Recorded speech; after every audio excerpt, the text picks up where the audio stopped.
Hi, I'm Dan, and on this episode of Word Dependent, I talk with Charlene about how Jesus walked with her through the suicide of a loved one.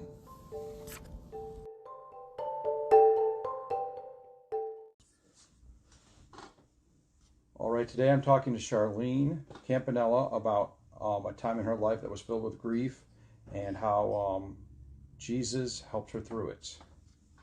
How are you doing today, Charlene? I'm good. I'm good. Good to be here. Thank you for agreeing to be on Word Dependent. Absolutely. Can you tell me about first your childhood, what it was like growing up in your house? Was Jesus talked about in your house? Were you raised in a Christian family, or what was it like? Sure. Well, I was born into a profoundly Roman Catholic family, both my mom and dad's side. I'm an only child and the first granddaughter. So that's kind of where I started. I attended 12 years of Catholic school and that was my understanding of Jesus, which in retrospect was kind of limited. I did have a grandma, and there's a story told that I don't remember this, but when I was quite young, my grandma used to always talk about the olden days. In the olden days when I was young, and we were at a family gathering, and I was sitting at her feet like I usually was, and she started talking about the olden days. And at one point, apparently, I turned around and I said, "Grandma, what was Jesus really like?" So in my little brain, I equated the olden days with when Jesus was around. Yeah, she was hanging out with him. She was, and I wanted to know. And then another vivid memory I have is of my grandfather when I was at church with him one Sunday or whatever day it was, and we were standing and he was singing "How Great Thou Art." And as a little child, I looked up at him and I could just see the emotion on his face. And I could tell that this was some serious stuff. And that intrigued me as a child. I equated the importance of whoever this Jesus was as being pretty important. Um, and so those two things really kind of had an immense impact on me as a child.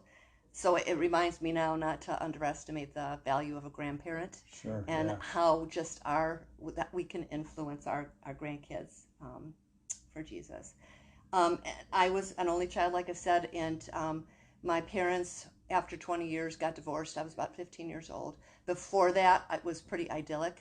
The three of us would fly together, and my dad had a plane, and we had it was just one of those things. They divorced after 20 years, and I was 15, and I pretty much at that point was spiritually and emotionally on my own.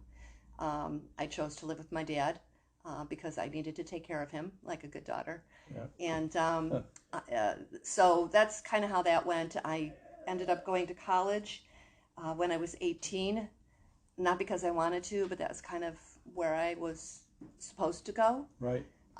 Spent a couple of what we called at that time quarters. Now they do semesters. I was there for summer and winter. I had a great time. Became a little sis in a fraternity. Learned a lot. Not book knowledge. Not what my father had planned. But it was quite an experience. And then I ended up coming home at the beginning of January 1980 and getting a job and just going from there.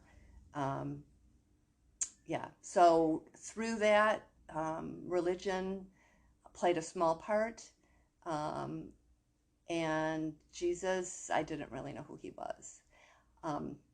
At one point, my mom started hanging around these Baptist folks, and I needed to go take care of this problem because, see, this was not right. So I went over there one day with the purpose of clearing it up. She was playing basketball with her. Set them straight.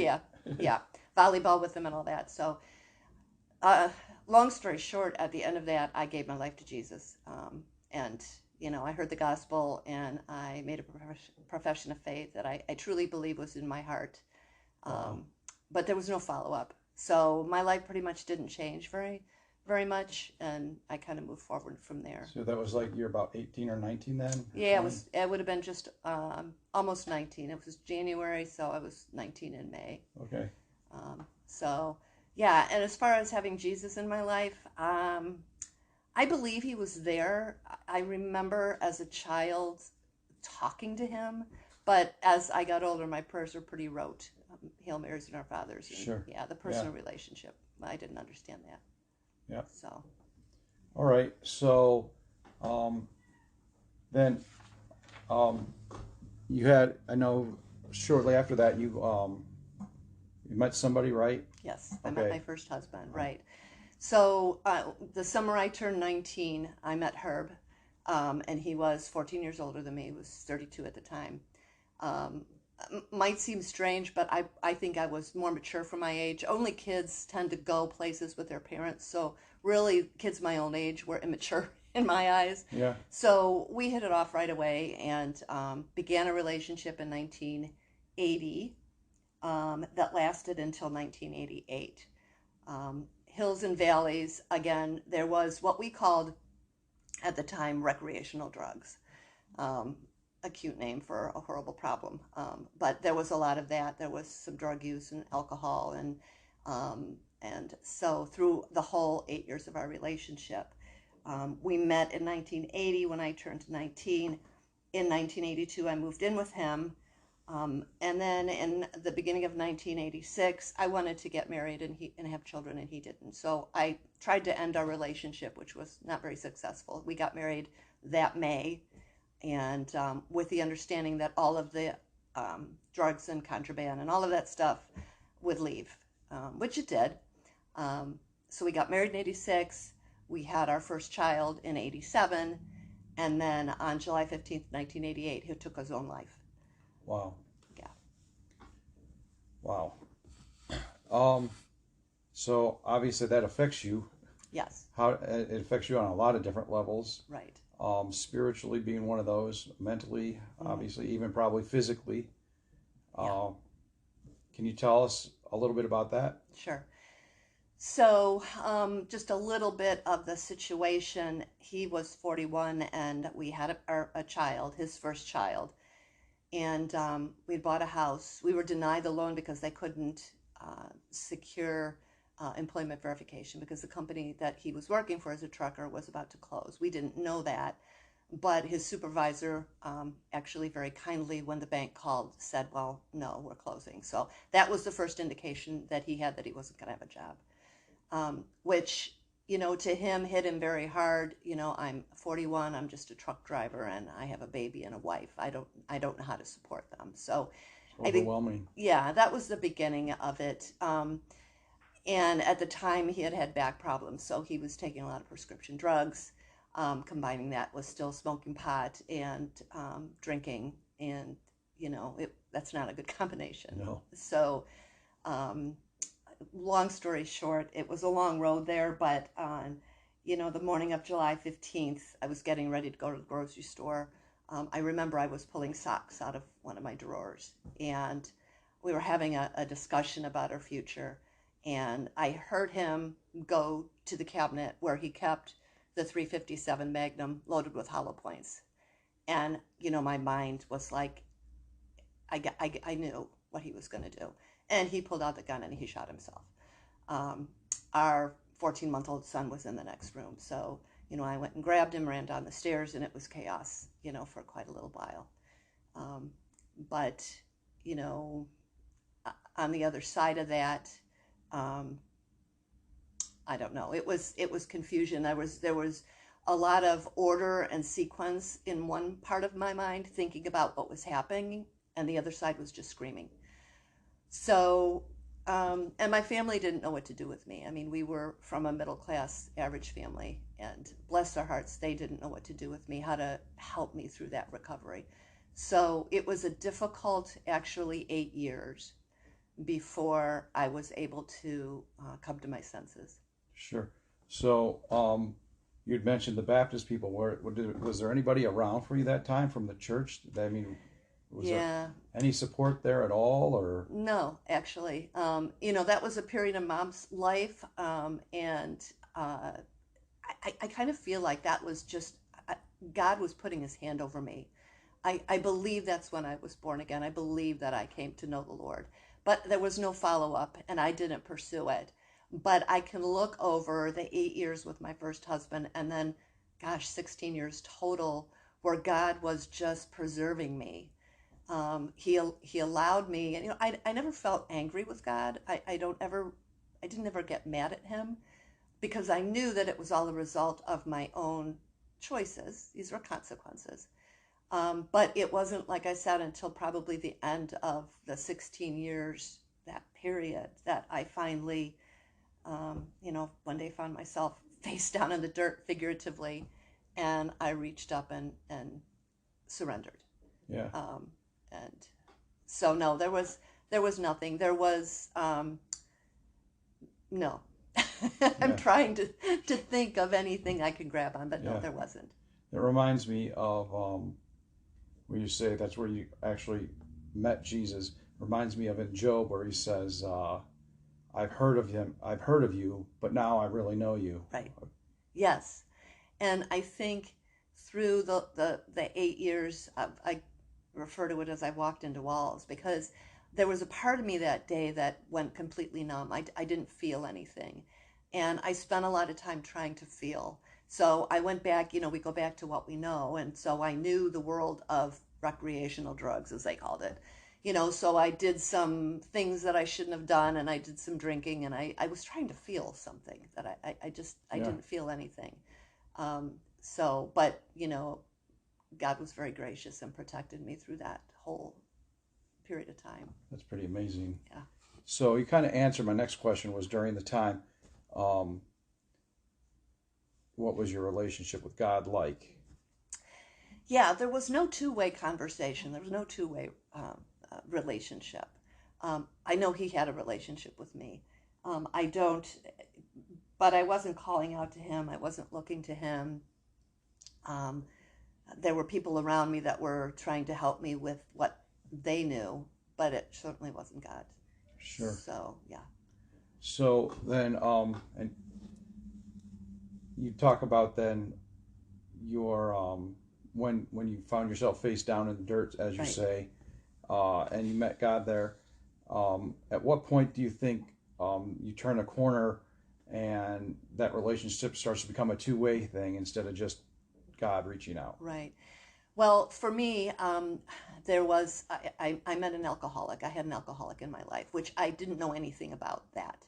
And I ended up going to Al-Anon, which was the program that was recommended to me. And I learned a lot about drug dependence and alcohol dependence. So something that I had absolutely no knowledge of, which was very helpful. And it pointed me back to what they refer to as a greater power or higher power. Well, I knew that was God.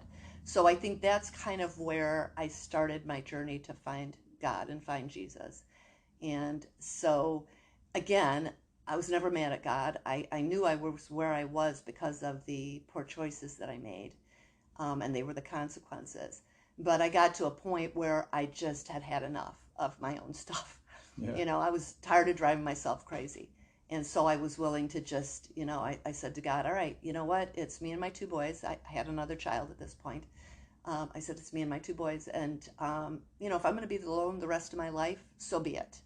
And, we can say that, but then we say it.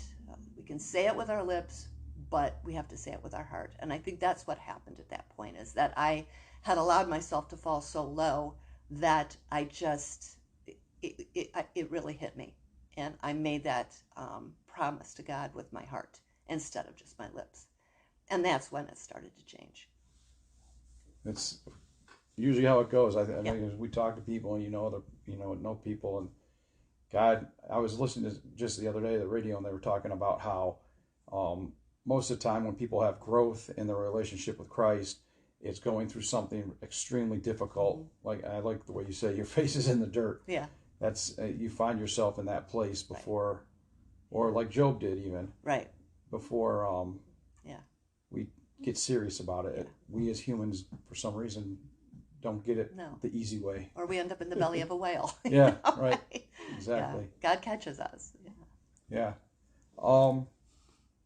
How has knowing Jesus affected you the way affected you your life now since that? Yeah.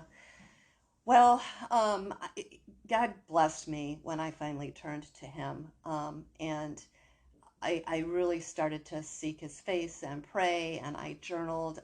I've been a writer all my life, so I just wrote furiously. And through that writing, it was very cathartic for me. And I would write as if to God it was first person conversation between the two of us. And it's interesting that I learned some things about myself that I think I probably knew, but writing it out in conversation form to God really made a difference for me. And Romans 8:28 through 30, that's where I still live. Yeah, I mean, yeah. all of Romans 8, because it talks about all things, meaning all things work together, that God works those things out for your benefit. It says, what does he work out? All things. Who's working it out? God is. How is he going to work it out? He's taking the bad things and he's working them out for my good. But then the next verse says the reason he's doing this is to conform us to the image of his son. Conformation, being formed, reformed, is painful. So, I never looked at the pain as being a bad thing. Again, the consequences of my decisions, but God was able to turn that to my benefit because, it turned it into a testimony. And we all have a testimony. You've had ladies here that have had testimonies. Right. You have a testimony. We all do. And when we can testify to what God does in our life, then that's how he uses it. At a certain point, it becomes less about me and more about him. Exactly. And yeah. That's such a good place to be, just standing behind him. So, and really all of Romans 8 says so very much. And, now how does Jesus look in my life? I mean, he blessed me. I have a husband who's a godly man. He adopted my 2 children. Between us, we have 5 grown sons and 10, maybe 11 grandchildren. And just, a really amazing life. It's difficult. Life is not easy. But between my husband, Stephen, and my Lord, and the good friends, male and female women who I absolutely adore, we were making it, lifting each other up and encouraging each other and pointing each other back to Jesus as the foundation of who we are. And I have started a number of years ago my blog, splashinghope.com. And, it gives me a chance to write and put things on there to give people hope. Because at the end of the day, what happened to Herb was that he lost hope. He had no basis for having any hope for the future. And, that is a huge thing. I don't know what to say to somebody when they don't have hope. Right. And things pass in this world, so our hope can't be horizontal. Our hope has to be vertical. So without Jesus as our hope in my life, I can just testify that he's who brought me through. And if anybody were to say to me, how do you get through the tough times? You got to get your eyes on Jesus. Right. I don't know what else to tell you because that's the truth. That's exactly it. Yeah. He says we're saved by the blood of the Lamb and the word of our testimony. Absolutely. Right. Can you tell me maybe some things that you think would have been helpful, or that you think if somebody's dealing with this now, what they could do? Yeah. So on a personal level, I could just say what I walked through in the early days. Like I said, my family had no idea what to do with me. This was a foreign thing. Some families have dysfunction in them. And so I'm not saying anything's any easier, but this was like right out of left field. And so right away, someone referred me to a suicide survivors group, not like a 12-step, but it was a group that would be helpful. For me, I went there twice with another friend that went along with me. And from what I saw, everyone was just reliving the day. And what that said to me right away is, this is not where I need to be. I do not want to stay in this memory. I need to reshape it. I mean, I knew that right away. Sure. So for me, going to a quote-unquote suicide survivors group was not the answer. And so, my first advice at this point, I would say, you need to come with me to church. And I know that sounds like a bad answer, but maybe not come with me to church, but we need to pray together. We need to because the only one that could have pulled me out of that was Jesus. There was nobody else on the power of this earth that could pull me out of that and show me the way. And I know that. And so because that was my experience, that's what I would counsel, to get around other people who have recovered and are moving on, not who are still stuck there. Because for me, the interesting thing about suicide is that, people want closure. Well, I don't think there's a lot of closure when someone commits suicide, Right. because, you can't ask them why. You get divorced, you can reason it out, and you have some, and, but for suicide, there's just no closure. And there's a point at which I had to be okay with that. I had to just let it go and say, I'm never going to know, I'm never going to understand. I need to let it go. And, there's a myriad of feelings too. I mean, if the person was emotionally sick, you get sad for them, and then you're angry with them, and then, you feel like you're on a roller coaster, from one day to the next. So being in with people, or a group of people, or one person that can be with you while you walk through that, with the idea of getting to the end of it and turning around. I think that's the important thing for me. I felt there were too many people that felt that I should, just stay there, and that's not good. Yeah. So, and I don't know of any necessary groups, but yeah, to me, you got to call it to Jesus, and that's what I would do. I bring my Bible out, and we, Work through it work through with it. Yeah. with Jesus. Absolutely. Yeah. All right. Yeah. Okay, Charlene, you had mentioned having your face in the dirt. Can you talk a little bit about if you know somebody that's at that point, or know somebody, or if you know somebody that's at that point, or if them themselves are at that point, Mm-hmm. um, how they can Yeah. Move forward. move Right. forward from Yeah. that? Yeah. Yeah, so there's a couple of things. And, it's like I always told my boys, and I still do when I'm giving you advice. Listen, all I know is Jesus, and God is the creator of all. And what I'm going to say to you is going to come from that place. And so, you know, the interesting thing, when I finally ended up with my face in the dirt, basically I hit rock bottom, and everybody has a different bottom. I can watch somebody and think, oh, surely this is their bottom. Surely they can't go any lower than this. But that doesn't necessarily mean that that's the case. So there's an importance in not throwing a mattress under somebody when God's trying to deal with them, when God's trying to bring them to the end of themselves, so that they will call out for him. Because that's basically what happened. I was at the end of myself. I had no other, it wasn't a soft fall, and there was nobody to rescue me from myself. I was flat on the ground, and I had no other choice but to call out to God. So, if you get to that point, that's the beginning of hope. That's the Yes. beginning of where you can say, okay, I'm done. I'm making myself sick here. I'm tired of my own baloney. You know, God, take over, because I'm just done. And that's kind of where I was. Um, and as you might watch somebody in that situation, keep in mind that your bottom's not necessarily their bottom. We have to be careful when we want to rescue people, um, to point them in the right direction, but not to fix everything that might be breaking on their way down, if that makes sense, because it's that stuff that causes you to want to get up, or at least get out of where you are. Right. But Make the change. exactly, if it's too comfortable, so, but being in tune enough to be able to guide them, so that when they get there, or what, that you're able to say, okay, now here's where we go. And for me, it's, get on your knees before Jesus. And, we're promised in Jeremiah that if we seek him, we will find him when we Right. seek him with our whole heart. So there's a heart condition there.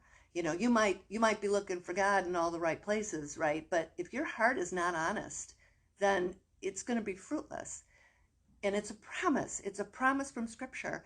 And what my husband, he's I've heard him say this. Listen, I'm gonna put a thing before you. Try it for 30 days.